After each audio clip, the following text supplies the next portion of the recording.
आप दीपो भाव में आप सबका हृदय से स्वागत है। नमो बुद्धाय।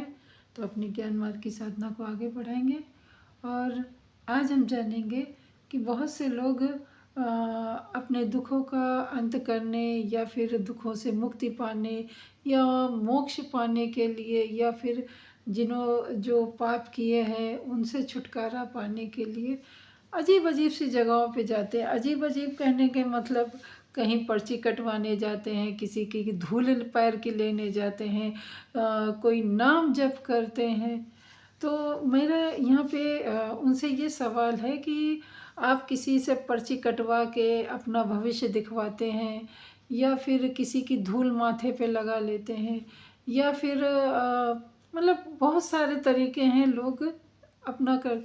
तो क्या ऐसा करने से आपको अपने कष्टों से मुक्ति मिल गई? क्या अपने दुखों से मुक्ति मिल गई? क्या आपको मुक्ति मिल गई, मोक्ष मिल गया, या फिर दिन दूनी रात चौगनी आपकी यहाँ तरक्की हो रही है, वो भी ईमानदारी के साथ? या फिर आपने अपने को पहचाना, जाना, अपने रिश्तों को पहचाना, जाना, ये सब समझने में आपको मदद मिली है क्या वहाँ से? अगर ये सब मिली है तो बहुत अच्छी बात है, आप लगातार करते रहिए। और अगर नहीं मिली है, बहुत ही ईमानदारी के साथ अगर आपने इन सब कर जो कार्य हैं इनको अगर परखा है, समझा है और नहीं मिली है, तो एक बार भाई मेरे जो भी हैं, जो भी ये वीडियो सुन रहा हो, कम से कम अपने जानने के लिए ध्यान साधना कर लो। किसी की भलाई के लिए नहीं, स्वयं की भलाई के लिए। जब आप स्वयं अपना भला करोगे तभी तो दूसरे का भला कर पाओगे, और अपना भला तब कर पाओगे जब अपने आप को जानोगे। और जानोगे कैसे? कोई आपको जनवाएगा नहीं। आपको जानने के लिए कोई कुछ नहीं कर सकता, ना कोई पुड़िया फूंक के दे सकता है, ना कोई धागा दे सकता है, ना कोई ऐसी सरसों पीली बना के देगा कि आप उतारो और फेंक दो और आप अपने आप को जान लो। ऐसा आप अनुभव करके देखिए, आप करके भी देखिए कि आप जान पाएंगे। आप अपने अंदर कौन कौन सी प्रतिक्रिया चल रही है, कौन कौन सी क्रिया चल रही है, कौन कौन सी संवेदनाएं चल रही है, क्या आप ऐसा करने से जान पाएंगे? मेरी समझ में नहीं आ रहा है कि कुछ लोग मतलब युगों युगों से बुद्ध भी हुए, उस युग में भी और उनके बाद भी जितने भी युग हुए, लोग कितना शॉर्टकट रास्ता अपनाते हैं, कितना भ्रांति वाला रास्ता अपनाते हैं। मतलब लोग आए अपना जीवन बर्बाद करके उनको सिखाने में, समझाने में, और वो लोग चले गए। परंतु जो देश की जनता है या लोग हैं, वो आज भी वहीं खड़े हैं, पीढ़ी दर पीढ़ी वही पुरानी चीज़ों में कि दूसरा कोई उन्हें लड्डू बना के दे दे तो वो खा लें। खुद बूंदी नहीं बनाना है, खुद चाशनी नहीं बनाना है, खुद लड्डू को नहीं बांधना है, सिर्फ बना बनाया मिल जाए तो स्वाद लेके खा ले। यहाँ पे कहने का मतलब है कि कोई दूसरा जनवा दे तो तुम जान जाओ कि तुम्हारे भाग्य में क्या है, तुम्हारे अंदर क्या है, तुम क्या हो, तुम इस जन्म में क्या हो, तुम उस जन्म में क्या हो, तुम क्या करोगे। उस पे बड़ा भरोसा हो जाता है, उसके लिए अपनी गाढ़ी कमाई भी दे देते हैं। बहुत अच्छी बात है भाई, दो, आप कमाए हो आप दो,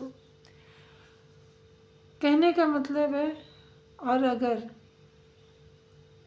यहीं पे आप अपना ये जो बेशकीमती 3.5 हाथ की काया है और इस पे जो फ्री की भगवान ने सांसें दी हैं, इन सांसों को अगर आप थाम लो तो ये गारंटी है, बुद्ध ने तो नहीं दी थी परंतु मैं अपने अनुभव के माध्यम से कह सकती हूँ कि आप अपने दुखों से पार पा जाओगे। जब मन में संतोष आ जाता है, जब मन में शांति आ जाती है, तो वहाँ दुख का कोई वास ही नहीं रहता है। जिस प्रकार रात होती है,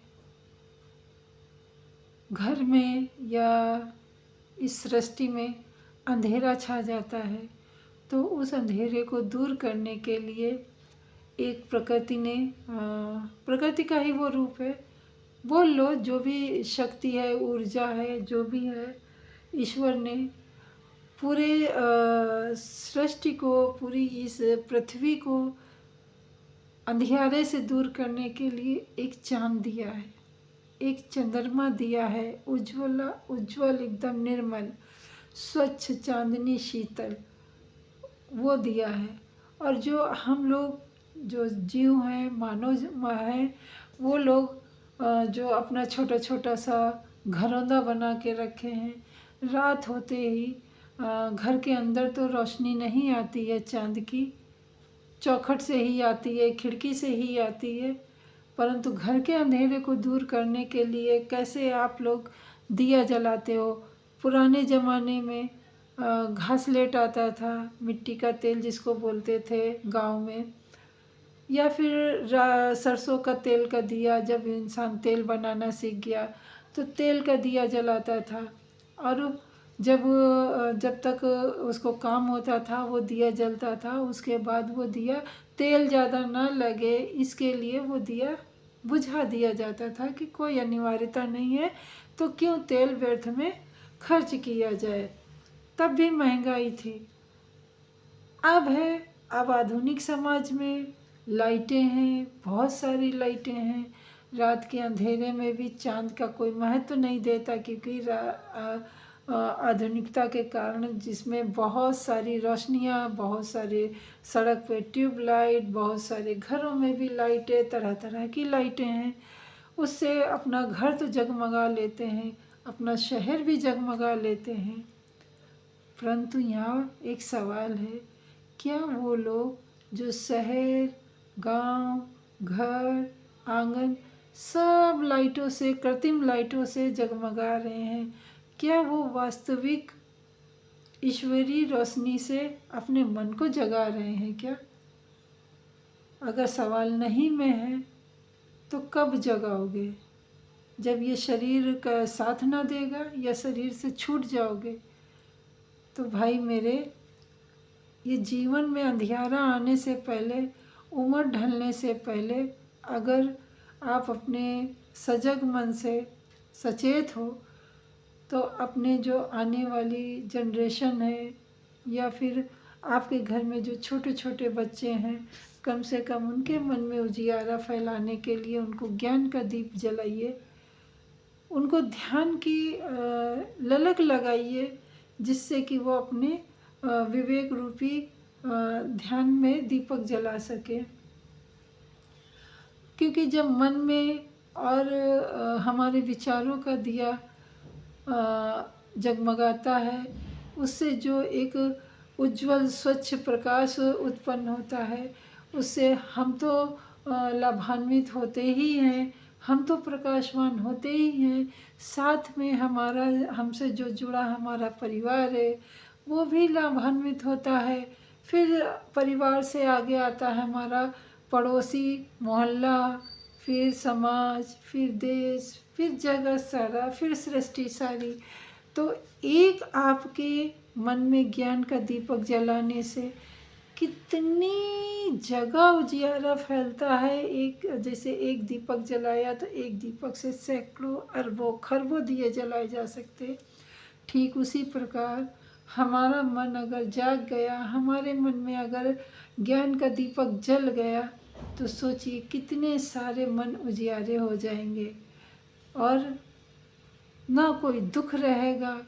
और जब दुख नहीं रहेगा, समता में रहेंगे, तो उसी को मोक्ष कहते हैं भाई मेरे। और इससे ज़्यादा सरल शब्दों में मैं क्या समझाऊँ। भाई बहनों, कोई भी हो, जो भी सुन रहा हो, बच्चे भी सुन रहे होंगे, अगर कोई जिज्ञासु हुए इस विषय के, तो वीडियो लंबा हो गया है, हम अपनी वाणी को यहीं विराम देते हैं। मिलते हैं अगली वीडियो में, तब तक के लिए नमो बुद्धाय। मंगल हो आपका भी, हमारा भी और सृष्टि के समस्त प्राणीजनों का। नमो।